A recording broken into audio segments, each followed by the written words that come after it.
আলহামদুলিল্লাহ। আরো শুকরগুজার করছি মহান আল্লাহ তাআলা আমাদের হায়াতের মধ্য থেকে একটি বছর অতিবাহিত হয়ে নতুন আরো একটি বছরে পদার্পণ করা তৌফিক দান করেছেন।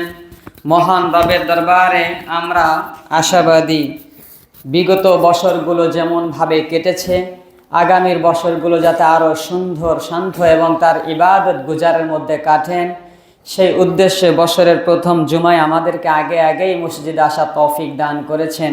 আবারও শুকরগুজার করি আলহামদুলিল্লাহ।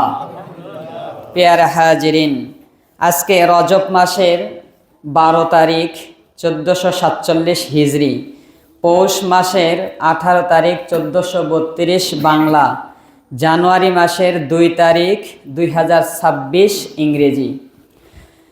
আমরা আরবি মাস অনুপাতে বছরের শেষ প্রান্তে এসে দাঁড়িয়েছি, অর্থাৎ মানুষের ব্যক্তির পরিবর্তন এবং আগামীর জীবন সফল জীবনের প্রস্তুতি গ্রহণ করার মাসে আমরা পদার্পণ করেছি। পেয়ারা নবী সাল্লাল্লাহু আলাইহি ওয়াসাল্লাম এই মাস আসলে সাহাবীদেরকে নিয়ে দোয়া করতেন, নিজে দোয়া করতেন, বাড়িতে দুয়ার তালিম দিতেন, সকল উম্মাহকে দুয়ার নসিহা করেছেন। সেটি হলো আল্লাহুম্মা বারিক লানা ফি রজব ওয়া শাবান ওয়া বাল্লিগনা রমাদান। আল্লাহ তাআলার কাছে তিনি চাইতেন, আল্লাহ আপনি আমাকে রমজান মাস পর্যন্ত হায়াত দান করেন, আমাকে রমজান মাস পর্যন্ত পৌঁছে দিন। অর্থাৎ এই রজব মাস থেকেই রমজানের আকাঙ্ক্ষা করতেন। আল্লাহ তাআলা আমাদেরকে রজব মাসের হায়াত দান করেছেন।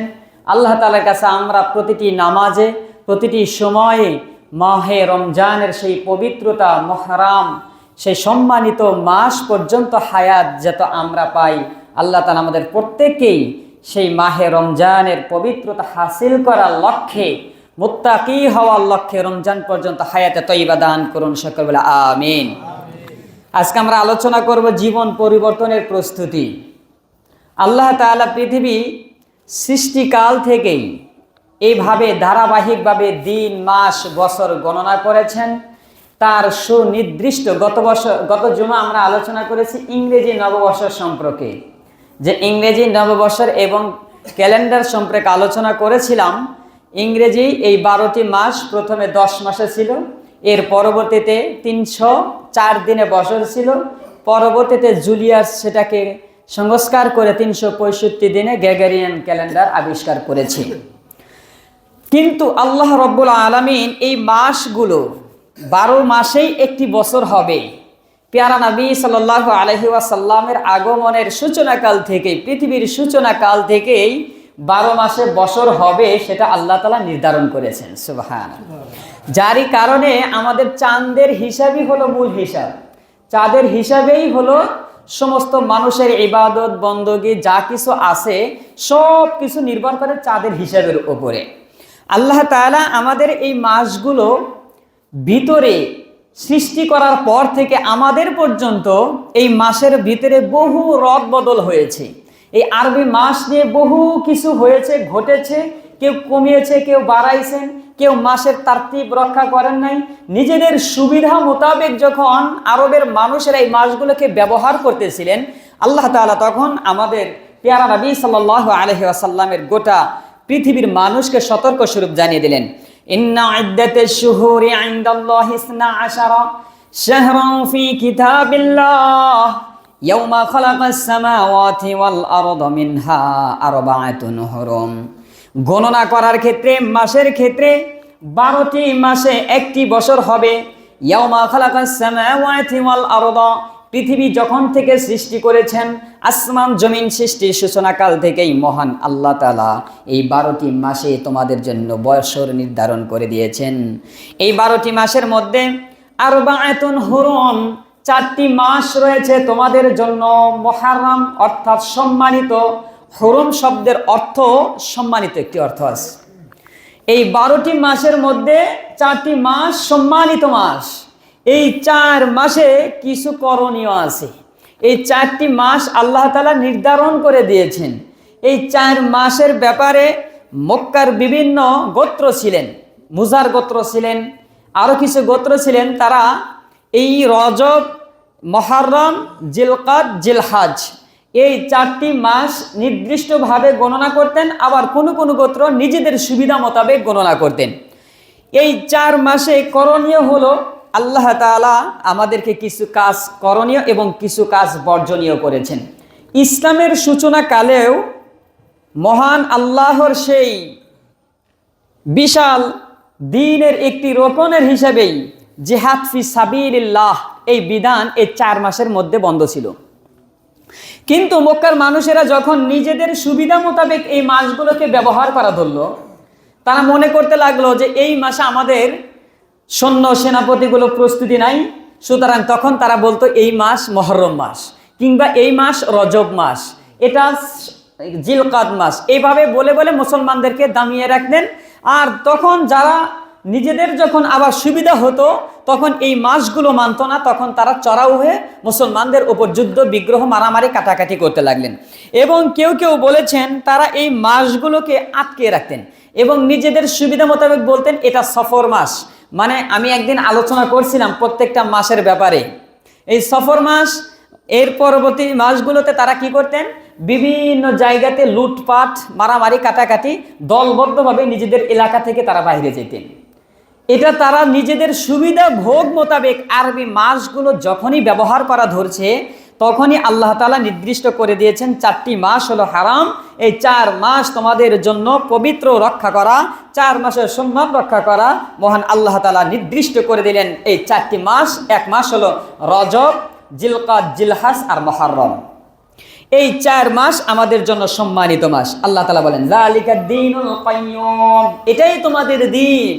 এই দিনের মধ্যে কমানো যাবে না, এই দিনের মধ্যে বাড়ানো যাবে না, এই দিনের মধ্যে ছাটাছাটি কাটাকাটি কোনো কিছুই বাড়ানো কমানো যাবে না। যেভাবেই দিন প্রতিষ্ঠিত হয়েছে, যেটা আল্লাহ তাআলার বিধান দেওয়া হয়েছে, এই বিধানের মধ্যে কোনো প্রকার ত্রুটি বিচ্ছিত করে কোনো ব্যক্তি, কোনো রাষ্ট্র, কোনো শাসক, কোনো নেতা এটাকে কমাতেও পারবে না, বাড়াইতেও পারবে না। এর পরবর্তীতে আমাদের বলছেন ফালা তাজলিমু ফিহিন্না আনফুসাকুম, অবশ্যই 4 মাস তোমরা পবিত্রতা রক্ষা করবে। 4 মাস আগে তোমরা যদি চুরি করতে, এই 4 মাসের মধ্যে চুরি করিও না। 4 মাস আগে যদি তোমরা সুদ খাইতা, এই 4 মাসের মধ্যে তোমরা সুদ খাইও না। বিশেষ করে রজব মাস যেহেতু চলছে, রজব আমাদের জন্য সম্মানিত মাস, এরপরেই আমাদের জন্য মাহে রমজান অপেক্ষামান ছিলেন। অর্থাৎ রজব মাস ছাড়াও রমজান মাস আল্লাহ তাআলা নির্দিষ্ট বলা ছাড়াই সেটা পবিত্র হাসিল। সুতরাং এই 4-8টি মাস তুমি যা কিছু করো না কেন, আল্লাহ তাআলা নির্দিষ্ট এই 4 মাসের মধ্যে কোনো খুন খারাপি করা যাবে না, অন্যায় করা যাবে না, অপরাধ করা যাবে না। আবার নিজেই জোরালোভাবে বলছেন ফালা তাজলিমু, তোমরা জুলুম করো না, নির্যাতন, অত্যাচার, পাপিষ্ট, গুনাহের পরিবেশ তৈরি করো না। ফিহিন্না আনফুসাকুম, বিশেষ করে তোমরা তোমাদের নিজেদের উপর গুনার উপর ভর চাপিয়ে দিও না, তোমরা তোমাদের নিজেদের নফসের প্রতি জুলুম বাড়িয়ে দিও না। নিজেদের উপর জুলুম করো না, অন্যের উপর জুলুম তো করাই যাবে না। আল্লাহ তাআলা নিজেদের উপর জুলুম করতেও নিষেধ করেছেন এই 4টি মাস। তার মধ্যে আমরা যেই মাসে পদার্পণ, আমাদের হায়াত চলছে, এই রজব মাস হলো অন্যতম একটি মাস।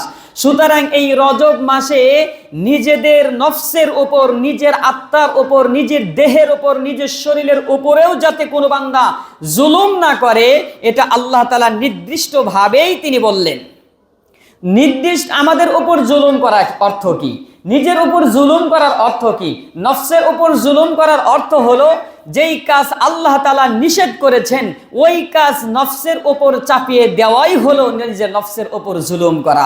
আল্লাহ তাআলা নিষেধ করেছেন মানুষের সম্পদ লুটেপুটে খাওয়া যাবে না, ওই লুটেপুটে খাওয়া সম্পদ গ্রাস করার অর্থই হলো নফসের উপর জুলুম করা। মানুষের ওপর অন্যায় করা যাবে না, অন্যায় পথে চলার অর্থই হলো নিজের নফসের ওপর জুলুম করা।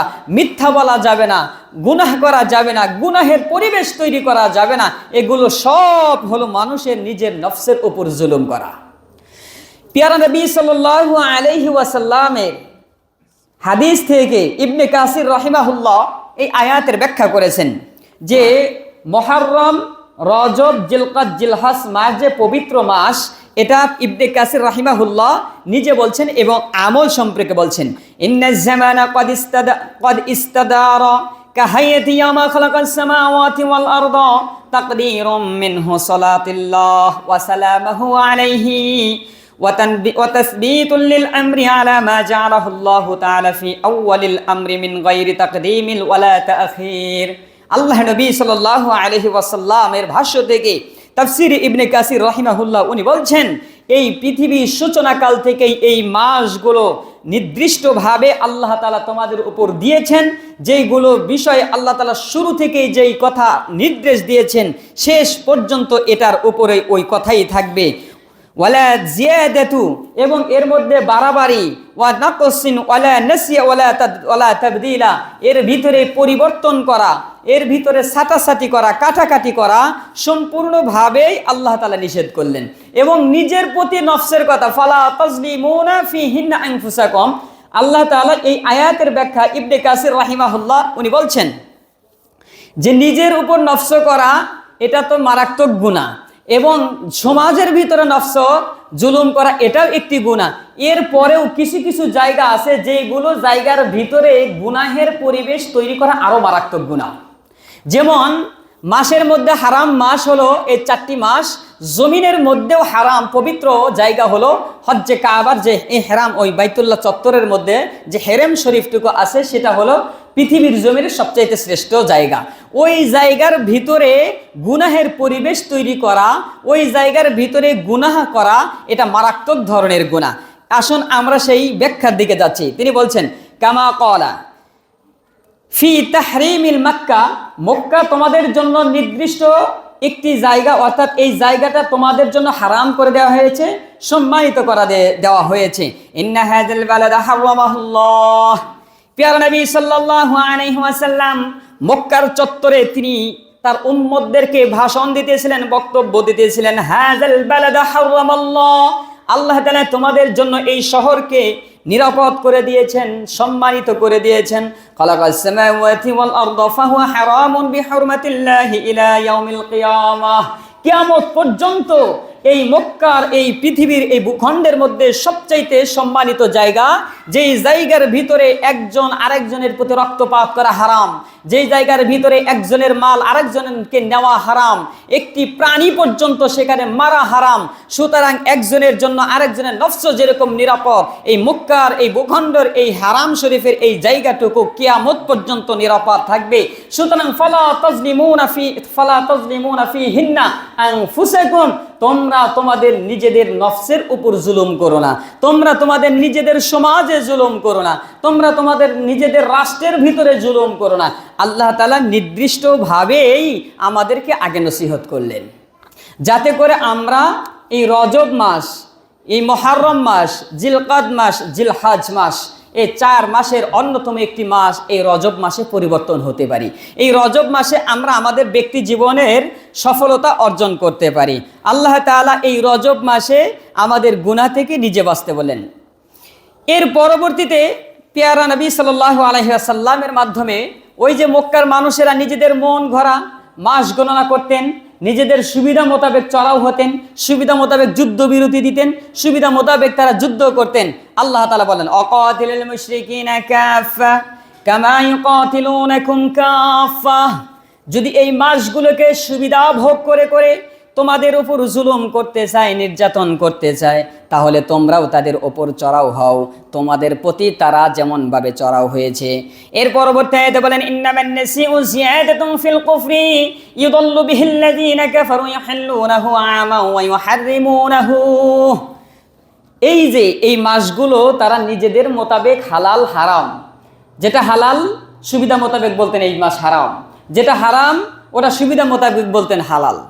যেমন এই বক্তব্যগুলো, এই কথাগুলো শুধু মক্কা নগরের কাফের মুশরিকদেরই ছিলেন না, বরং সময়ে সময়ে আমাদের সমাজেও কিয়ামত পর্যন্ত এমন কিছু ব্যক্তি, এমন কিছু গোত্র, এমন একটি দল বাহিনী থাকবে, তারা নিজেদের সুবিধা মোতাবেক একই কথা সময়ে সময়ে বলবে এটা ঠিক, বলবে এটা ব্যাঠিক, বলবে এটা আমরা মানি, বলবে এটা মানি না। এই বলবে রাজনীতির সাথে ইসলাম চলে না, আবার এই বলবে ইসলাম ছাড়া রাজনীতি চলে না। সুতরাং সুবিধা মোতাবেক মানুষকে ধোঁকা দেওয়ার জন্য এই বক্তব্যগুলো সেই মক্কা নগরের কাফের মুশরিকদের কাছেই শেখা বলি। সময়ে সময়ে মানুষকে কিভাবে ধোঁকা দিতে হয়, মানুষকে কিভাবে বুঝাইতে হয়, এই টেকনিক আর এই ট্রেনিং সেই মক্কা নগরের জামানা থেকেই চলে আসছে। যারই কারণে আমাদের বহু সুশীল দেখবেন সময় আসলেই দাড়ি টুপি পাঞ্জাবি পরা শেষ, সময় আসলেই তসবিহ হাতে নেওয়া শেষ, সময় আসলেই মসজিদের প্রথম কাতারেও আসা শেষ। যেই তার নিজেদের সুবিধা হাসিল শেষ, ওই ব্যক্তি আবার এই কল্যার বিরুদ্ধে কথা বলতেও তার বিপক্ষে যেতে বাজে না। একই সাথে নামাজ পড়ছে, একই সাথে মাহফিল শুনছে, একই সাথে বয়ানে ছিলেন, একই সাথে তাসবিতে ছিলেন, আবার হজও করতেন। সব কিছু নিজেদের খাহিসিয়ত যখন হবে তখন তিনি মানতে রাজি, যখন নিজের খাহিসিয়ত পূরণ হওয়া শেষ তখন এগুলোর বিরুদ্ধে বক্তব্য তার মুখ দিয়ে অনর্গল বেরিয়ে আসবে। এই কথাটাই আল্লাহ রাব্বুল আলামিন আমাদেরকে নসিহত করলেন। মক্কা নগরের মানুষগুলো ইউদিল্লু বিল্লাযিনা কাফারু ইয়াহিল্লুনাহু আমা ওয়া ইউহাররিমুনাহু, যখন যেই জিনিসটা হালাল তাদের বিপক্ষে যাইতেন তখন তারা বলতেন এটা হারাম, আর যখন যেটা মনে করতেন এটা হারাম নিজেদের সুবিধা তখন বলতেন না এই মাস হালাল, এই কাজ এখানে করা কোনো অবৈধতা নাই, সুতরাং এটা করা যাবে। আমাদের সমাজেও, আমাদের রাষ্ট্রেও, আমাদের পৃথিবীর এই গ্লোবাল এই বিজ্ঞানের এই যুগেও বহু ব্যক্তি, বহু মানুষ, বহু সমাজ এমন আছে যেগুলো নিজেদের সুবিধা মোতাবেক ইসলামের রীতিনীতির মধ্যেও পরিবর্তন করে, নিজেদের খাহিসিয়ত পূরণ করার লক্ষ্যেও রাষ্ট্রের কথাগুলোও উলট পুলট করতে তাদের বিন্দুমাত্র দ্বিধা হয় না। এটা মক্কা নগরের মানুষদের বক্তব্য। আমার সেই বিষয়ে আলোচনা নয়, এই জন্য আমি এই আয়াতের এত তাফসীর করছি না। পরবর্তী 36 থেকে 37তম আয়াত সূরাতুত তাওবার এই 38তম আয়াতে এবার আমাদেরকে আলাদা একটি নসিহত করেছেন। ইয়া আইয়ুহাল্লাযীনা আমানু মা লাকুম ইযা ক্বিলা লাকুম ইনফিরু ফি সাবিলিল্লাহি সাকালতুম ইলাল আরদি। আল্লাহ রাব্বুল আলামিন বলেন, ইয়া আইয়ুহাল্লাযীনা আমানু, হে ঈমানদারেরা, মা লাকুম, তোমরা কেন বের হও না, ইযা ক্বিলা লাকুম ইনফিরু ফি সাবিলিল্লাহ, তোমরা আল্লাহর রাস্তায় কেনই বা বের হও না, কিংবা তোমাদেরকে যখন আল্লাহর রাস্তায় বের হওয়ার কথা বলা হয়, আল্লাহর পথে যখন বের হওয়ার কথা বলা হয়, সাকালতুম ইলাল আরদি, তখন তোমাদের অবস্থা এমন যে তোমরা তোমাদের জন্মভূমির মাটিকে তোমরা কামড়ে ধরে থাকো। যদি বলা হয় আল্লাহর রাস্তায় বেরিয়ে আসতে হবে, সাকালতুম ইলাল আরদি, আল্লাহর আয়াত সাক্ষ্য দেয় এমন বান্দা পৃথিবীতে আসবে আল্লাহর রাস্তায় বাড়ানোর কথা বললেই নিজেদের জন্মভূমি, নিজেদের মাটি তারা কামড়ে ধরে থাকবে। যদি বলা হয় ইসলামের বিপক্ষে লড়েছে, তোমাকে জিহাদের পথে বেরিয়ে আসতে হবে, ব্যক্তি যখন চিন্তা করবে না না না, বাংলাদেশ থেকে পাড়ি দিয়ে আরাকান যাব, হতেই পারে না, বাংলাদেশ থেকে ফিলিস্তিন যাব, হতেই পারে না, বাংলাদেশ থেকে আফগান যাব, হতেই পারে না, নিজেদের মাতৃভূমি, নিজেদের ঘরবাড়ির জমিকে কামড়ে ধরে থাকবে। যখন বলা হবে জিহাদ তো পারবা না, ঠিক আছে বুঝলাম, তাহলে নিজেকে পরিবর্তন হওয়ার ক্ষেত্রে, নিজেকে গঠন করার লক্ষ্যে অন্তত পক্ষে তাবলীগে বেরিয়ে যাও। তখন ওই ব্যক্তি চিন্তা করবে না পরিবার থেকে আমি কিভাবে যাব, ঘর বাড়ি থেকে কিভাবে যাব, আত্মীয় স্বজন থেকে কিভাবে যাব। সুতরাং আল্লাহর এই আয়াত কেমন যেন আমাকেই ঘোষণা করছে, সাকালতুম ফিল আরদি, আল্লাহর রাস্তায় দাঁড়ানোর সাথে সাথে, নিয়ত করার সাথে সাথেই আমরা আমাদের জমিনগুলোকে কামড়ে ধরে থাকি। আপনি চিন্তা করুন আপনার বিবেকের কাছে, এই কথা তো আমার নিজের বক্তব্য না, এই কথা তো আমার ওস্তাদের দেওয়া বক্তব্য না, বরং স্বয়ং আল্লাহ আমাকে বলছেন সাকালতুম ফিল আরদ। যখন আল্লাহর রাস্তায় বাড়ানোর কথা বলবে তখন বান্দারা মাটি কামড়ে ধরবে। চিন্তা করেন, মাটি কামড়ে ধরবে অর্থ হলো দিনের কোনো পথে এই ব্যক্তি বাড়াতে পারবে না, দিনের কোনো কাজে এই ব্যক্তির দ্বারা উপকার হবে না। জিহাদ ফি সাবিলিল্লাহ তো বহু দূর, দূর কি বাত এই জিহাদ যাওয়া, রক্তপাত হওয়া, খুন হওয়া, হত্যা হওয়া, শহীদ করা, হত্যা করা, এগুলো তো হানাহানি, মারামারি, কাটাকাটি আজকে আমাদের জন্য ভয়ের একটা কারণ হয়েছে। কিন্তু জিহাদ ফি সাবিলিল্লাহ ছাড়াও দিনের পথে বেরানো, দিনের পথে বের হওয়ার যে রাস্তাগুলো আছে, এবার আপনি চিন্তা করুন যে আমি কি পরিমাণ বের হতে পারছি। আজকে যদি বলা হয় জিহাদে যেতে হবে না, মাত্র 3 দিন বা 7 দিনের জন্য অন্তত পক্ষে তাবলীগে যান, কত মুসিবত আর কত চিন্তা চেতনা, বাড়ি ঘর, বিবি, ব্যবসা বাণিজ্য, এগুলো কে চালাবে? এগুলো সব আমাদের অন্তর এভাবেই আটকে থাকে। এটা তো আরো দূর কি বাত, ফজরের আজান হয়ে যায়, মসজিদে আসবে, হ্যাঁ, বিছানা থেকে উঠে মসজিদে আসবে, মসজিদে পর্যন্ত আপনাকে আসতে পারছে না, আপনার অন্তর কি পরিমাণ পাথর হয়েছে আপনি চিন্তা করেন। শুধু ফজর কেন, ফজরে একবার ডাকে, জোহরে ডাকে, আসরে ডাকে, মাগরিবে ডাকে, এশাতে ডাকে, তাহলে এক একটা নামাজের ভিতরে, আজানের ভিতরে 6 বার আল্লাহু আকবার। আরশের মালিক, পৃথিবীতে সবচাইতে যিনি শক্তিশালী তিনি হলেন কে? ওই আল্লাহর পক্ষ থেকে আপনাকে ডাকা হয় আল্লাহু আকবার, আল্লাহু আকবার। আজানে 6, একামতে 6, মোট 12। ফজরের ওক্তে 12 বার, জোহরের ওক্ত 12 বার, আসরের ওক্ত 12 বার, মাগরিবের ওক্তে 12 বার, এশার ওক্তে 12 বার, মোট 5 ওক্ত নামাজে 60 বার আরশের মালিকের পক্ষ থেকে যদি 4টা মাইক থেকে ডাকা হয়, তাহলে 240, এরকম 5টা মহল্লা, 5টা মসজিদ থেকে তোমাকে প্রত্যেক দিন হাজারের উপর আরশের মালিকে তোমাকে ডাকে, আর তুমি খাটের বিছানার ওই মাটি কামড়ে এভাবে ধরছো যে মহল্লার মসজিদে তুমি নামাজ পড়তে পারো না। এটাই আল্লাহ বলছেন সাকালতুম ফিল আরদি। যখন আল্লাহ রাস্তায় বাড়ানোর কথা বলা হবে, ইবাদতের কথা বলতে বলা হবে, আল্লাহ রাস্তায় নিজেকে ফিরে আসতে বলা হবে, ওই বান্দাদের অবস্থা এমন হবে সাকালতুম ফিল আরদি, নিজেদের মাতৃভূমি, নিজেদের জমিগুলো তারা কামড়ে ধরে থাকবে। ওই ব্যক্তির দ্বারা কখনো কোনো ইবাদত করা সম্ভব হবে না। 60 বছর পার হয়েছে, 70-80 বছর পার হয়েছে, আল্লাহ তাআলার জিকির, আল্লাহ তাআলার রাস্তা, জিহাদ ফি সাবিলিল্লাহ, দাওয়াত ও তাবলীগ কিংবা নিজেকে পরিবর্তনের জন্য বের হওয়ার এমনও মনস্থ করছে, এমন নিয়তটাও আমার মধ্যে নাই। একবার আপনি চিন্তা করুন, আমার দিল কি পরিমাণ শয়তান গ্রাস করে নিয়েছে, আমার অন্তর কি পরিমাণ শয়তান জায়গা করে নিয়েছে। সুতরাং এভাবে যদি আমার জীবন চলতে থাকে, আর দুনিয়াকে যদি আমি চাকচিক্য মনে করতে থাকি, মহান রব আমাকে ঘোষণা করছেন আরদিতুম বিল হায়াতিদ দুনিয়া মিনাল আখিরাহ, তাহলে তুমি তো তোমার এই পার্থিব জীবনের চাইতে আখিরাতকে ভুলে যাচ্ছ, আখিরাতের চাইতে পার্থিব জীবনটাই তুমি ধরে নিয়েছো, এটাই শক্তিশালী, এটাই দামি, এটাই মজবুত, এটাই সফল। আল্লাহ বলেন ফামা মাতাউল হায়াতিদ দুনিয়া ফিল আখিরাতি ইল্লা কালিল। তবে শুনে রাখো, পৃথিবীর সূচনা কাল থেকে তুমি পর্যন্ত যত জিনিস অতিবাহিত হয়েছে, যত দামি জিনিস অতিবাহিত হয়েছে, যত সৌন্দর্য জিনিস অতিবাহিত হয়েছে, এবং পৃথিবী ধ্বংস হওয়ার আগ পর্যন্ত পৃথিবীতে যত চাকচিক্য আসবে, যত সমৃদ্ধ আসবে, যত সম্পদশালী আসবে, আল্লাহ বলেন ফামা মাতাউল হায়াতিদ দুনিয়া ফিল আখিরাহ, দুনিয়ার সমস্ত সম্পদ আর চাকচিক্য আখিরাতের একটু সামান্য তুলনাও করা যাবে না।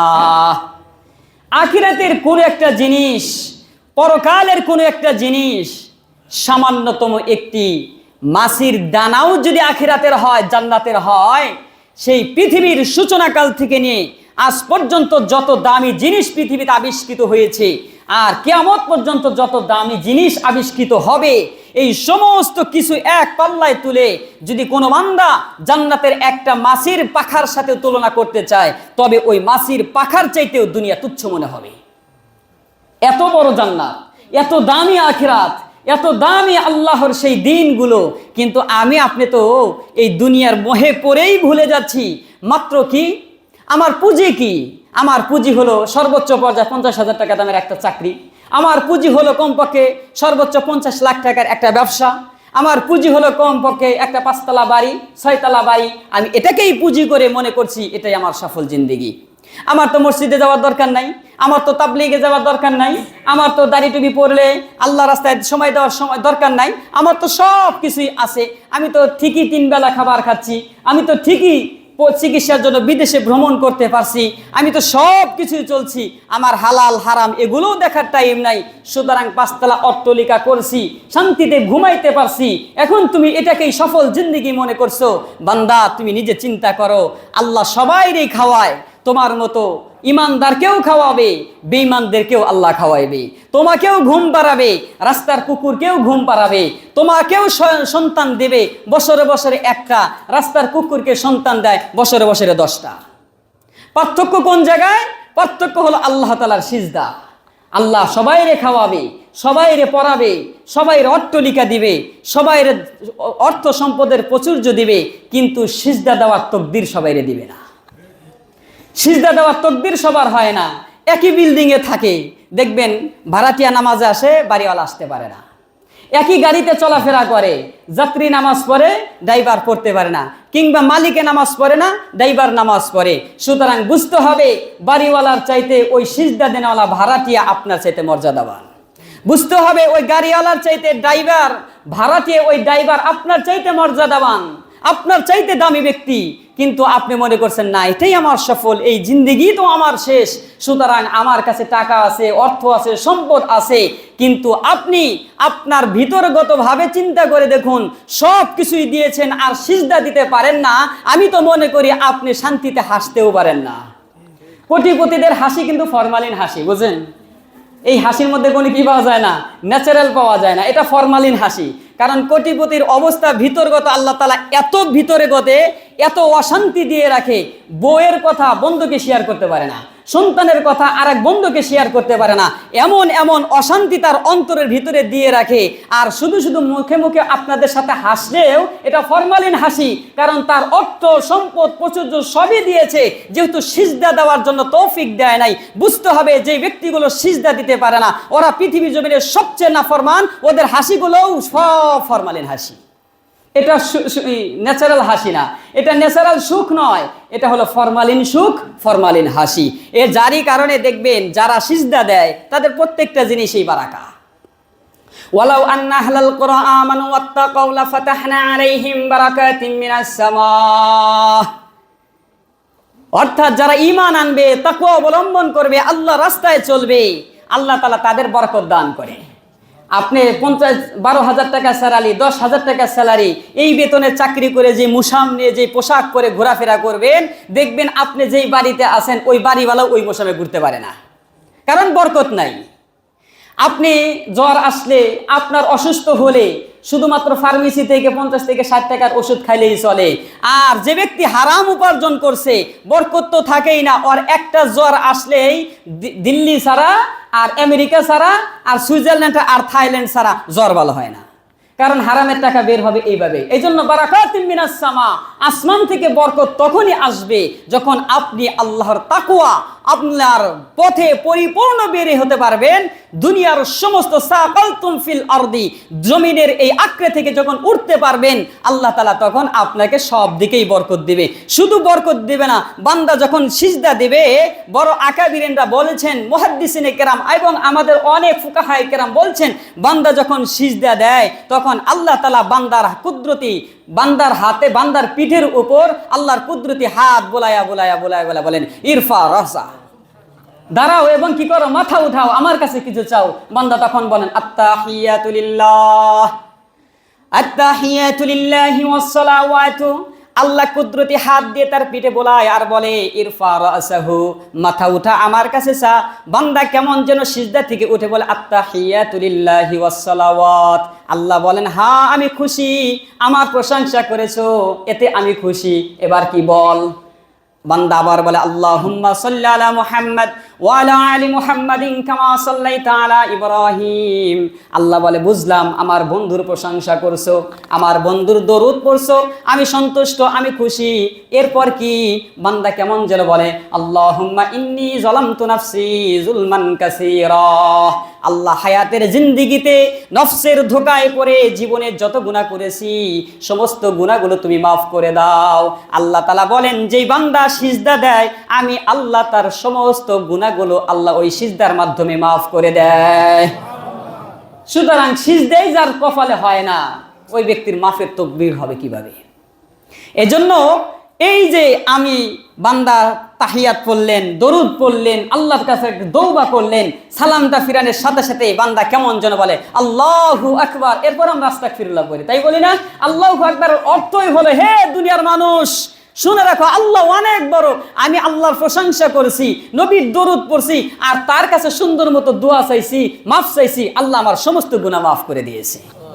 এজন্য আমার অর্থ সম্পদ সব হবে, আমার মাতৃভূমির সম্পর্ক, আমার বাড়ির সম্পর্ক, ব্যবসার মায়া, বিবির মায়া, সন্তানের মায়া, সব কিছুর মায়া থাকতে পারে, সব মায়া পিছনে ফেলে আল্লাহ রাস্তায় চলা, আল্লাহ রাস্তায় বের হওয়া, এটাই আমার মূল লক্ষ্য হবে। যদি আমি না হই সাকালতুম ফিল আরদি, আমি তাহলে ওই জমিনকে আঁকড়ে ধরলাম। আল্লাহ নিজেই বলছেন বান্দার এমন অবস্থা হবে, দুনিয়াকে এত আঁকড়ে ধরবে আর আখিরাতকে এভাবেই ভুলে যাবে, তুচ্ছ মনে করবে। সাকালতুম ফিল আরদ, দাঁত দিয়ে কামড়ে ধরলে যেমন যে কোনো জিনিস ছাড়ানো যায় না, বান্দার অন্তর তখন এমন হবে সাকালতুম ফিল আরদি, বান্দা নিজের জমিনটা এইভাবে আঁকড়ে ধরবে, আল্লাহ রাস্তায় বের হতে পারবে না।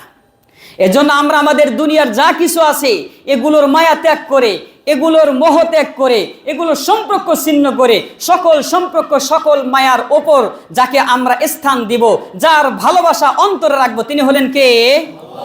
দেখুন আমাদের আর কি অর্থ সম্পদ আছে। ইবনে কাসির রাহিমাহুল্লাহ এই আয়াতের ব্যাখ্যায় একজন মহান ব্যক্তির ঘটনা বর্ণনা করেছেন। আব্দুল আজিজ ইবনে মারওয়ান রাহিমাহুল্লাহর কথা উনি বলছেন। আব্দুল আজিজ ইবনে মারওয়ান এমন ব্যক্তি যিনি মিশরে জন্মগ্রহণ করেছেন এবং মিশরের গভর্নর ছিল। দীর্ঘ 21 বছর তিনি শাসন করেছেন, দীর্ঘ 21 বছর শাসন করেছেন। আলেমদের সাথে সুসম্পর্ক ছিল এবং আলেমদের খেদমত করতেন, দিনের প্রত্যেকটা কাজও তিনি করেছেন। এবং কি কোনো কোনো ব্যক্তি, ইতিহাসবিদ বলেন, ইনি যদি খেলাফত প্রাপ্ত বা খলিফা হতেন তাহলে ওমর ইবনুল আজিজ রাহিমাহুল্লাহর চাইতেও ওনার খেলাফতটা আরো শান্ত এবং সুন্দর হইতো। এমন একজন ব্যক্তির ভাষ্য, এমন একজন ব্যক্তির বক্তব্য ইবনে কাসির রাহিমাহুল্লাহ উনি নিজে বর্ণনা করছেন। ক্বালা আব্দুল্লাহ ইবনে আজিজ আবি হাজিম আন আবিহি রাহিমাহুল্লাহ লাম্মা হাযারতু আব্দুল আজিজ ইবনে মারওয়ান ওয়াফাহুল্লাহ। আব্দুল আজিজ ইবনে মারওয়ান ওনার পিতা থেকে বর্ণনা করেন, যখন তার মৃত্যুর অবস্থা, মৃত্যুকালীন সময় এসেছে, মৃত্যুর অবস্থা তৈরি হয়েছেন, ক্বালা আতুনি বিকাফানিল্লাযী উকিফা। ওই ব্যক্তি তখন বললেন, হে আমার সন্তান, আমাকে যেই জিনিস দ্বারা কাফন পরানো হবে, যেই জিনিস দ্বারা কাফন দেওয়া হবে, ওই জিনিসটা আমার কাছে এনো, ওই জিনিসটা আমার কাছে এনে দাও, আমি সেই জিনিসটা দেখতে চাই। আকাফাত্তু ফিহি উনজুরু ইলাইহি। এরপর যখন তাকে কাফন দেওয়া হবে, ওই কাফনের জিনিসটা তার সামনে তুলে ধরা হলো। ফালাম্মা বুদিয়া বাইনা ইয়াদাইহি নাযারা ইলাইহি, তখন এই হাত দ্বারা তিনি তার ওই কাফনের জিনিসগুলো ভালোভাবে দেখতেছেন। ফাকালা, এরপর তিনি বলছেন, আমালিয়া মিন কাবীরিন মা উখলিফা মিনাদ দুনিয়া ইল্লা হাযা। হায়, আমি এত দুনিয়া কিছু ব্যয় করেছি, আমি এত দুনিয়ার সাথে চলাফেরা করেছি, এই কাফনের এই জিনিসটা হাতে নিয়ে তিনি বলছেন, হায় মা উখলিফা মিনাদ দুনিয়া ইল্লা হাযা, এটাই কি আমার দুনিয়া? আমি 21 বছর শাসন করলাম, এত রাজত্ব আমার হলো, এত সম্পদ আমার হলো, আজকে দুনিয়া আমি দেখতেছি, এটাই কি আমার দুনিয়া? সুম্মা ওয়াল্লাহ, এরপর ওই ব্যক্তি হাতে নিয়ে এই জিনিসটা দেখে দেখে আফসোস করে তখন তিনি তার মুখ ঘোরালেন, মুখ ঘুরিয়ে জহরাহু, পিঠ এই দিকে দিয়ে, ফাবাকা, অজস্রে তিনি ব্যক্তি কাঁদতে লাগলেন। ওয়াহুয়া ইয়াকুলু উফিন, এবং নিজে নিজে বলতে লাগলেন, ধিক্কার আমার এই জীবনের প্রতি, ধিক্কার আমার এই নফসের প্রতি, ধিক্কার আমার এই জীবন চলার প্রতি। লাকা মিন দারিন, আমার এই অর্থ সম্পদ, বাড়ি ঘর যা কিছু আছে সব কিছুর প্রতি আমি ধিক্কার জানাই। ইন কানা কাবীরুকা লাকালিলুন ওয়া ইন কানা কলিলুকা লাকাসীরুন, আমার যারা দুনিয়াতে আছে তাদের প্রতি বলছেন, ইন কানা কাসীরুকা কলিলুন, আমার এত অর্থ সম্পদ এটাই যদি এত তুচ্ছ হয়, এত কম হয়, ওয়া ইন কানা কলিলুকা লাকাসীরুন, তাহলে যে ব্যক্তির একেবারেই অল্প তার কেমন হবে? এই মারওয়ান, আব্দুল আজিজ ইবনে মারওয়ান, তিনি নিজে মৃত্যুর অবস্থায় এই কথা বললেন, হায় এটাই আমার দুনিয়া, যে 21 বছর আমি এতদিন গভর্নর ছিলাম, শাসন করলাম, ক্ষমতাশীল ছিলাম, আজকে দুনিয়ার মধ্যে এই কাফনের কাপড়, এটাই হলো আমার দুনিয়া। সুতরাং আমি আমার জীবনের ধিক্কার জানাই। আব্দুল আজিজ মারওয়ান আপনার মতো আমার মতো এত জালেম ছিলেন না, এত মিথ্যুক ছিলেন না, এত লুটপাট ছিলেন না যে জনগণের টাকা, রাষ্ট্রের টাকা, সমস্ত টাকা নিয়ে একেবারে পাড়ি জমে নিজের শাসন ভর 14 গোষ্ঠী বসে খাবে এমন শাসক ছিলেন না, বরং ন্যায়পরায়ণ একজন ব্যক্তি ছিলেন, যার ব্যাপারে ইতিহাসবিদ বলেন যে আব্দুল আজিজ ইবনে রাহিমাহুল্লাহ ওনার খেলাফতের চাইতেও সুন্দর খেলাফত ব্যবস্থা করতেন। তাহলে এত শান্ত সুষ্ঠ ইনসাফদার একজন বাদশা যদি তার কাফনের কাপড় এভাবে হাতে নিয়ে বলতে থাকে যে হাই এটা আমার দুনিয়া, সুতরাং আব্দুল আজিজ ইবনে মারওয়ানের মতো শাসকের মতো যদি আমাদের দেশের শাসকগুলো হতো, তাহলে এই দেশ, এই রাষ্ট্র, এই পৃথিবী এক সম্ভ্রান্ত দেশে রূপান্তরিত হতো এবং অর্থ প্রাচুর্য দিয়ে গোটা রাষ্ট্র ভরে যাইত। আজকে না খেয়ে না পরে বিধবা মানুষগুলো আল্লাহ তাআলার ইনসাফের কাঠগড়ায় বিচার দায়ের করতো না। সুতরাং আজকে চিন্তা করুন, এই শাসক বাদশাদের কাছে এটা শিক্ষণীয় বিষয়। আব্দুল আজিজ ইবনে মারওয়ান রাহিমাহুল্লাহ কাফনের কাপড় হাতে নিয়ে এইভাবে বলতেছেন, হায় এটা আমার দুনিয়া, আমি এতদিন শাসন করলাম, এত টাকা উপার্জন করলাম, আজকে আমার হাতে কি যাচ্ছে? সুতরাং এই এক গুচ্ছি কাপড় আর কয়েক গজ কাপড় শুধুমাত্র কাফনের জন্য পাচ্ছি। এটাই যদি আমার এত টাকা, এত অর্থ, এত প্রাচুর্য থাকার কারণে যদি এটা আমার দুনিয়া হয়ে থাকে, তাহলে যার কোনো কিছুই নাই তার তো আরো কিছুই নাই। সুতরাং এমন চিন্তা ভাবনা যদি আমাদের মধ্যে থাকতো, আমাদের শাসকদের মধ্যে থাকতো, আমাদের ব্যক্তিবর্গ যারা লিডারশিপ তাদের মধ্যে যদি থাকতো, তাহলে দুর্নীতির টাকা উপার্জিত করে রাষ্ট্রকে দেউলিয়া করে গরিবের লাশের উপর অট্টালিকা কোনো ব্যক্তি তৈরি করতো না। এজন্য আমাদের শিক্ষণীয় বিষয়, মাহে রমজান সামনে আসছে আর রজব মাস আমাদের কাছে এসেছে। সুতরাং দুনিয়ার মহব্বত, দুনিয়া থেকে ধোঁকাবাজি, দুনিয়া থেকে চুরি চামারি লুটতরাজি যা কিছু আছে সব কিছু ছেড়ে দিয়ে বাদশাহ আব্দুল আজিজ ইবনে মারওয়ান এর এই নসিহত থেকে আমার শিক্ষণীয় বিষয় এটাই, আমার যতই অট্টালিকা হোক, আমার যতই ব্যবসা বাণিজ্য থাকুক, আমার যতই ক্ষমতা থাকুক, আমার যতই ব্যাংক ব্যালেন্স থাকুক, এটা তো আমার কোনো কিছুই না, বরং এই হাতে নিয়ে যে জিনিসটা আমি দেখছি এটাই হলো আমার পুঁজি। সুতরাং আমি যদি একবার প্রত্যেকটা দিন অন্তত পক্ষে কাফনের সেই কাপড়গুলো কিনে যদি আমি একবার হাতে নিয়ে দেখি, তাহলে অন্তত পক্ষে আমার দ্বারা কোনো অন্যায় করা সম্ভব হবে না। এটা হলো শিক্ষণীয় বিষয়। আমরা এই রজব মাসে বিশেষ করে আমরা আমাদের দিলকে পরিবর্তন করব, তাকওয়ার দিকে যাব, ভালো কাজের উৎসাহ করব, গুনাহের পরিবেশ আমরা দূর করব। সর্বপ্রথম ফালা তাজলিমুনা ফিহিন্না আনফুসাকুম, আল্লাহ বলছেন নিজের নফসের উপর জুলুম করো না, মানে নিজের নফসের উপর গুনাহ করো না, নিজের নফসকে গুনার মধ্যে ধাবিত করো না। সুতরাং নতুন বছর পায়া শুধু ডিজে পার্টি বাজায়ও না, বরং নতুন বছর পায়া তোমরা চিন্তা করো বিগত 25 বছর শেষ, বিগত 26 বছর শেষ, বিগত 40 বছর শেষ, আগামী বছর আমার শেষ পর্যন্ত যেতে পারবো কি পারবো না, শেষ পর্যন্ত হায়াত আছে কি না আছে। বিগত বছরগুলোর জন্য তওবা করে করে আল্লাহ রাস্তায় চলে যাও, ডিজে পার্টি বাজায়া আল্লাহকে নাফরমানি করে ভবিষ্যৎ জীবন সফল করবা, এটা হতে পারে না।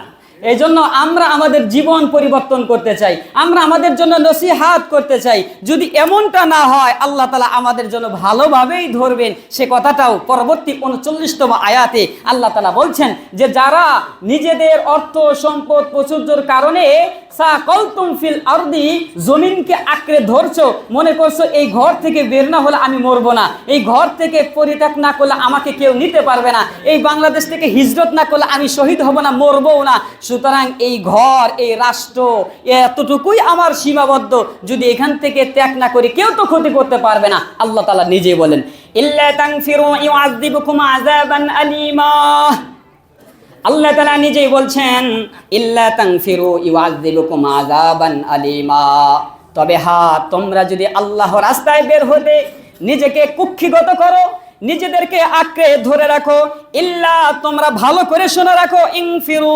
ইউআযযিবুকুম আযাবান আলীমা, তোমরা যদি আল্লাহ রাস্তায় বের হওয়া থেকে কার্পণ্য করো আর মাটিকে কামড়ে ধরে থাকো, তাহলে আল্লাহর কঠিন শাস্তি তোমাদের জন্য ব্যবস্থাপনা রয়েছে।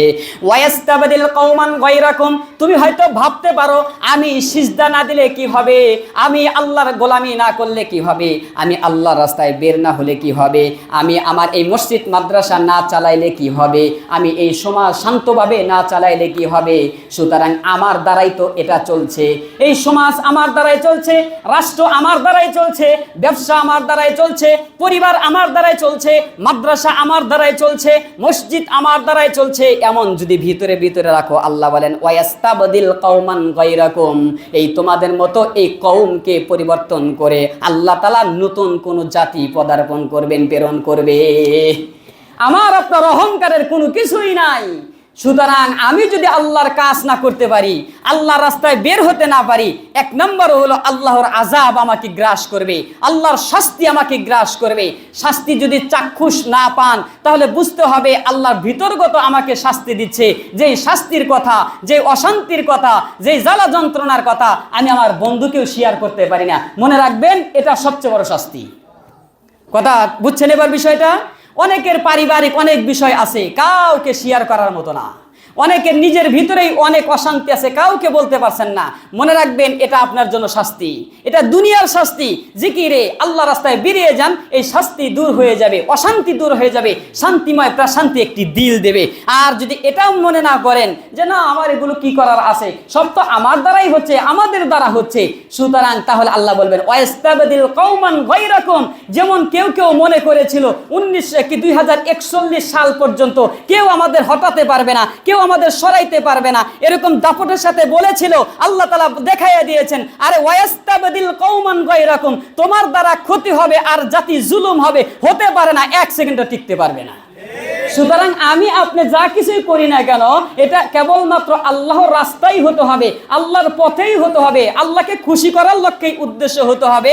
অহংকার, অহমিকা, ধাম্মিকতা করা যাবে না। ওয়াস্তাবদিল কওমান গায়রাকুম, না হলে আল্লাহ তাআলা আমাদের পরিবর্তন করে দিয়ে আর একটা জাতি তৈরি করে দেবে, আমাদের পরিবর্তন করে দিয়ে আর একটা দল তৈরি করে দেবে, আমাদের সরিয়ে দিয়ে আর এক দল তৈরি করে দেবে, যারই কারণে আগের দলের থেকে পরের দলে শিক্ষণীয়, পরের দলের থেকে তার পরের দলে শিক্ষণীয়, কিয়ামত পর্যন্ত একজনকে আরেকজন থেকে এভাবে শিক্ষণীয় বিষয়। আল্লাহ তাআলা আমাদের তৌফিক দান করুন, সকলে বলে আমিন। ইনশাআল্লাহ আমরা যারা কাবলার জুমা পড়ি নাই, টাইম ওভার হয়ে গিয়েছেন, কাবলার 4 রাকাত